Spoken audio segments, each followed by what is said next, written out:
You're walking down the block, and a Range Rover Sport slides past, valet lines spilling out front of a boutique, shopping bags swinging past you like they weigh nothing.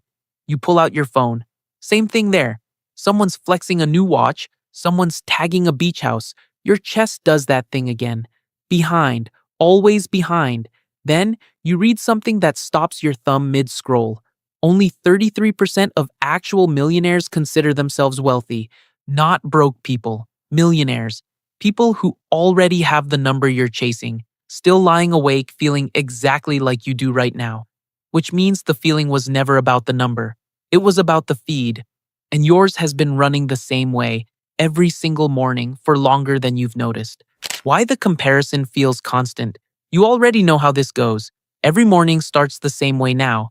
Coffee in one hand, the drip machine still hissing, and your thumb finds the app before your eyes are even fully open. It's not even a decision anymore. It's just what your hand does.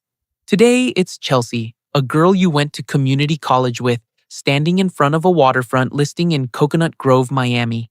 The kind of place that runs 7 figures before you even get to the dock.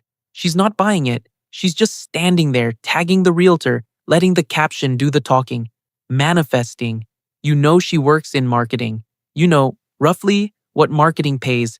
The math doesn't work and some part of you clocks that and keeps scrolling anyway. Then, it's Derek, a guy from your gym, posting from the driver's seat of a Lamborghini Huracan Technica. Engine loud enough that he had to caption it instead of talk over it. Then, it's someone you've never met, 22 years old, telling the camera he turned $80,000 into $1 million in a single week, trading something you don't fully understand. Then, it's a girl your sister follows, unboxing a Chanel classic flap, the one that runs close to $11,000 now, like it's a snack. None of this is happening to you.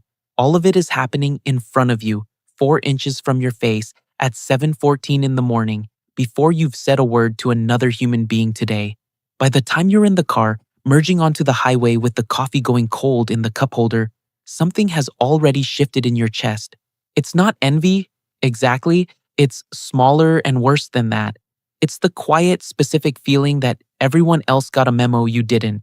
That somewhere out there, people your age simply have more money, more ease, more of whatever it is that lets you stand in front of a house like that and call it manifesting instead of impossible. You don't check your own balance in the car. You don't need to. You already know roughly what's in there, and you already know it's not enough to make a caption out of. This happens again at lunch, scrolling while you eat alone at your desk. It happens again at 9 p.m., half watching TV with your phone in the other hand. It happens again right before you fall asleep, which is somehow the worst time because there's nothing left to distract you from doing the math. And here's the part nobody says out loud.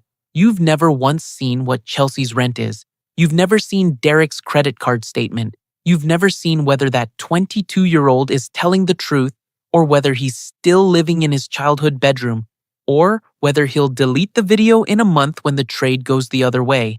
You've seen exactly one frame of each of their lives, curated down to the second, and you've been quietly comparing it to every single unfiltered frame of yours.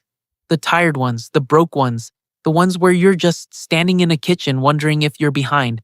You've been doing this every day for so long that it stopped feeling like a choice. It started feeling like the truth, but a feeling isn't a fact. And sooner or later, something is going to force you to find out which one you've actually been living with. The real numbers behind your income. It happens on a Tuesday, which somehow makes it worse. You're at the Trader Joe's on the corner, basket half full, your friend Nadia standing next to you already unloading her cart onto the belt. Oat milk, the frozen dumplings you both like, a bottle of the $7 wine that's become a running joke between you. Normal stuff. A normal Tuesday. The card reader blinks red. Declined. You laugh it off. Try again. Get the same red blink. Nadia doesn't say anything, just quietly taps her own card before you can protest, and the two of you carry the bags out into the parking lot like nothing happened. But something happened. Your face is hot the whole walk to the car, and it has nothing to do with the sun. You sit in the driver's seat, and you don't turn the key. You just open the banking app, the one you usually check the way you check the weather, a glance and gone. And this time, you actually read it. Checking, $184. Savings, $340. You've had more takeout than take home this month. And the numbers don't care how that happened. They just sit there. For the first time in a long time, you don't close the app. You keep going. You open a browser tab and type in something you've never actually looked up before. What does someone your age actually make? And the number that comes back isn't what you expected. The median salary for someone 25 to 34 in this country right now is just under $60,000 a year. Not the six figures Derek implies with every post. Not what Chelsea's caption suggested, standing in front of that Coconut Grove listing. 60,000. Half the people your age make less than that. You sit with that for a second, then you look up something else. What people your age actually have, not just earn. And this is the part that catches you off guard. The typical net worth for someone 25 to 34 right now is around $39,000. Not because everyone's rich, because for a huge number of people in that age bracket, the number is negative, still underwater from student loans, still owing more than they own. The bottom of that range sits around negative 15,000. People in real debt, still building, which means your $340 in savings, small as it feels sitting in this parking lot, technically puts you ahead of some real specific slice of your own generation. Not because $340 is a lot of money. It isn't, but because it's more than zero, and a lot of people are sitting at zero or below it. That doesn't fix the card that just got declined in front of your friend. It doesn't make the rent due Friday any smaller. But it does something else. It starts to crack the story you've been telling yourself every night at 7 a.m. with your thumb on the screen. If the real numbers say you're not as far behind as it feels, then something else has to explain the gap between what you're seeing online and what's actually true. You start the car. Nadia's already texting you a laughing emoji about the whole thing. Already over it. You're not over it. You're just starting to wonder what, exactly, you've been looking at every night and how much of it was ever real to begin with. How online wealth gets faked. That night, you're at Colton's apartment for his birthday. 6 of you crammed around a coffee table with pizza boxes stacked on it, and someone pulls up Derek's Lamborghini video on the TV because everyone's seen it by now. There's a round of oohs. Someone asks if he's dating a hedge fund guy, and Colton, who does photography for a living, mostly weddings and the occasional brand shoot, just laughs into his beer and says, "That's a rental." You ask him what he means. He says it like it's obvious. There's an outfit in Miami that rents out a Huracan Technica for the day. Something like $2,000, sometimes more depending on the season, specifically so people can shoot content in front of it for an afternoon. Nobody's driving it to work. Nobody owns it.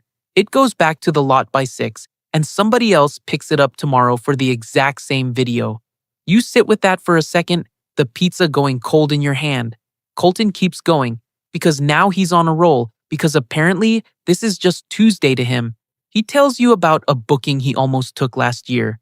A guy paying by the hour to sit inside a grounded Gulfstream at a private airfield outside Fort Lauderdale, just to take photos in the cabin.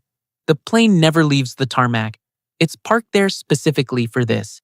People walk up the stairs, sit in the leather seat with a glass of something, get their 45 minutes of photos, and go home in their own car. Your face must be doing something, because Colton looks at you and says, "You didn't know that?" You didn't. You think about Chelsea, standing in front of that house in Coconut Grove, the one that runs well past $1 million, tagging the realtor instead of a moving company. You think about the girl your sister follows, unboxing the Chanel Classic Flap, $11,000 now, easy. And you wonder, for the first time, whether that came out of a paycheck or out of a payment plan. Klarna, Afterpay, a credit card with a limit higher than good sense. You'll never see that part. Nobody films the statement. Colton isn't trying to make a point. He's just telling you what he's seen on set, the way someone describes a job they've worked 100 times and stopped being surprised by. But it lands on you differently than he means it to. Because for months, you've been doing math against a version of your generation that doesn't actually exist. A version built entirely out of rented cars, staged jets, and bags bought on credit, performed by people who need you to believe it, because a good chunk of them are selling something, a course, a coaching call, a link in the bio. You think about your $184 in checking, your $340 in savings, the median salary you looked up in the Trader Joe's parking lot. None of that was ever competing against real numbers. It was competing against a rental fee and a camera angle. That should feel like relief. And for a second, it almost does. But then you think about the six-figure salary Chelsea probably does make, real money, no rental involved, and how she still can't seem to keep any of it. And you realize the fake wealth was never the only trap in the room. Why high earners go broke too. You end up texting Chelsea 2 days later. Not about the Coconut Grove post. You're not that person. But because her birthday's coming up and you haven't seen her in months, she suggests coffee near her new place. And when you type her address into your phone, you realize her new place is a high-rise in Brickell you've walked past before. The kind with a rooftop pool and a doorman who calls you by name. You get there early, and she's already at a table. And the first thing you notice is she looks tired in a way that doesn't match the address. She got a promotion this year, she tells you. Senior marketing manager, a real title, a real raise, into 6 figures for the first time. You say that's amazing, and you mean it, and for a second you feel that old familiar tightness in your chest. There it is again, someone doing better than you. Then she starts talking, and the tightness turns into something else. The apartment came first, she says, because she felt like she'd earned it. Then, the old furniture looked wrong against the new floors, so that got replaced too. A full living room set from Restoration Hardware, the kind of pieces that run 4 figures each without you really noticing until the total hits the screen. Then, she couldn't keep pulling up to the building in her old Civic, not with the valet watching. So she leased a BMW i4, $450 some a month, which sounded fine until she remembered the $6,000 due at signing, money that came out of the emergency fund she swore she wouldn't touch. Then, her friends from work started doing dinners at Carbone whenever someone closed a deal, $300 a plate before wine, and she didn't want to be the one person always saying no. She says all of this without complaining. Exactly. She says it the way you describe a slope you didn't notice you were standing on until you looked down. Then, she says the part that actually stops you. She says she makes more money than she ever has in her life, and she has never felt more like she's one bad month away from losing all of it. You think about that for the rest of the coffee. Mostly quiet, mostly just nodding while she talks about work. Because you'd assumed, the same way you'd assumed about the Lamborghini, the same way you'd assumed about the Chanel bag, that more income just meant more room, more air. But Chelsea has more air than she's ever had, and somehow less room than ever. Later, back in your car, you look something up, half out of curiosity and half because you can't let it go. And the number waiting for you is almost funny, in the way things are funny right before they stop being funny. Households pulling in $300,000 a year or more, real income, no rental car involved, are living paycheck to paycheck at a higher rate than households making a fraction of that, 40% of them, roughly. Compare that to households making $100,000 to $200,000, where it's closer to 25%. The extra income didn't buy Chelsea room. It bought her a bigger version of the exact same feeling you had in the Trader Joe's parking lot. You start the engine and you don't feel superior. You feel something closer to spooked, because if more money doesn't fix the feeling, then whatever actually fixes it has nothing to do with the number on the paycheck at all. Leasing versus owning, the real cost. Monday morning, the office parking garage, and you're pulling into your usual spot next to a car that wasn't there last week. A Genesis GV7 silver, still with the paper plates. You know whose it is before you even see him walking up. Grant, from your team. Same job title as you, same base salary, give or take a few thousand either way. You've seen his pay stub numbers come up in a shared spreadsheet once. He doesn't make more than you. He just decided to drive as he does. You park your Corolla LE 2 spots down, the one you bought used 3 years ago, the one you've got 11 more payments on, and something in you deflates a little walking past his car into the building. At lunch, standing in line for the elevator, he brings it up before you can ask. $489 a month, he says, like he's proud of the number. You almost say something impressed back, out of habit. The same reflex you had looking at Derek's Lamborghini video. But you'd learned enough by now to actually ask the next question instead of just nodding. What was due at signing? He pauses, says something like 4 grand, maybe a little more once you count the first month and the fees. And in 3 years, he adds, half joking, he hands the keys back and starts the whole thing over. You do the math without meaning to, the way you've started doing it everywhere now. 4,000 down, 489 a month for 36 months. At the end of it, he owns nothing. Whatever he paid, it's gone, and he's back in a dealership picking out the next one. Your Corolla, unglamorous as it is, will be fully yours in less than a year. After that, the 600 a month you've been paying just becomes 600 a month you don't have to pay anyone. Nobody in that elevator's thinking about any of this but you. That same week, your company brings in an outside advisor for a retirement info session. One of those optional lunch and learns half the office skips. You almost skip it too, but you go. Mostly for the free sandwiches. The guy running it, an older man named Walt, shows up in a plain button-down and khakis, the kind of outfit that could belong to anyone's uncle. No watch you'd recognize, no car keys with a logo on them sitting on the table. He mentions, almost as an aside, that he retired from a finance career at 51 with more zeros in his accounts than most people in the room will see in a lifetime, and that he still drives the same Accord he bought in 2016. Somebody asks him, half joking, why he doesn't treat himself. He says something you don't fully shake off for the rest of the day, that the people with real money mostly don't want you to know they have it. Flashing it, he says, just makes you a target for lawsuits, for scams, for every cousin who's ever needed a loan. You think about Grant's GV70 sitting 2 spots down from your Corolla. You think about Derek's rented Lamborghini, Chelsea's rooftop pool, the bag on your sister's feed that probably isn't paid off yet. And you think about Walt, sitting there in his khakis, worth more than all of them combined and dressed like he's about to mow a lawn. Nobody's ever going to make a video about your Corolla payment. That's sort of the point. The real wealth was never going to be the thing people filmed. Building wealth nobody sees yet. It's a Sunday, laundry going in the dryer down the hall, and you're sitting on the floor of your apartment with your laptop open on the coffee table, doing something you've been putting off for 3 weeks. HR sent the enrollment reminder again this morning, the third one, and this time you actually click through it instead of archiving the email. Your coworker Yolanda walks you through it over the phone, half distracted by her own kid yelling something in the background. She's the one who set hers up 2 years ago and won't shut up about it. In the good way, she tells you to bump your contribution up to get the full match, even if it stings a little now, because leaving that match on the table is just leaving money sitting there with your name on it. You do the math on your paycheck and set it 3% higher than you were planning to, wincing a little and hit confirm before you can talk yourself out of it. Then, you open a separate tab, one for the Roth IRA you started 6 months ago and mostly forgot about.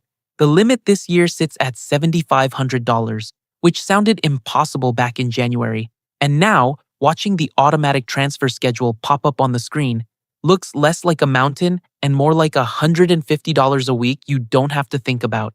You set it to pull the Friday after payday, before rent, before groceries, before your thumb ever gets near the banking app to notice the number and second guess it. You don't screenshot any of this. There's no caption for a recurring transfer.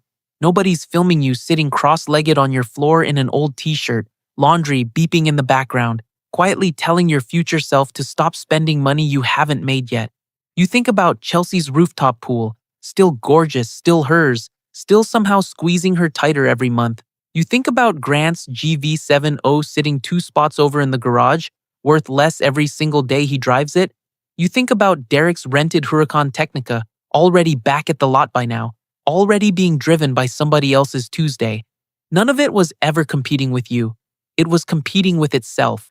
The dryer buzzer goes off down the hall, and you ignore it for a second, just looking at the 2 numbers on your screen, the 401k contribution, the IRA transfer, both quiet, both boring, both doing more for you at 11 a.m. on a random Sunday than anything you scrolled past at 7 a.m. last Tuesday. You get up, fold the laundry, put your phone face down on the counter without really deciding to. And somewhere in the middle of matching socks, it occurs to you that you haven't checked anyone's story in almost 2 hours. Not because you're trying not to, just because you forgot to. That's new. You're not sure when that started happening or exactly which Tuesday it was that things quietly turned. The declined card, the parking lot, Chelsea's tired face over coffee, Walt in his khakis. But somewhere in there, the feeling started loosening its grip without announcing itself. You fold the last shirt, set it on the pile, and for the first time in longer than you can remember, you're not measuring your Sunday against anyone else's. What you stopped checking. You still check your phone, just not first thing anymore, and not the same way. The scroll used to feel like proof of something you were missing. Now, it's just a scroll. Chelsea's rooftop, Grant's GV70, some stranger's rented car. And none of it moves the number in your account one way or the other. Friday's transfer still goes out whether you're paying attention or not. Rents still due. The Corolla's still not fully yours yet. None of that got easier. You're just carrying it differently now, quieter, the way Walt probably has for 30 years in the same pair of khakis. Nobody's going to post about your Tuesday. That was never going to change. So the real question isn't who has more than you. It's what you're actually building while no one's watching.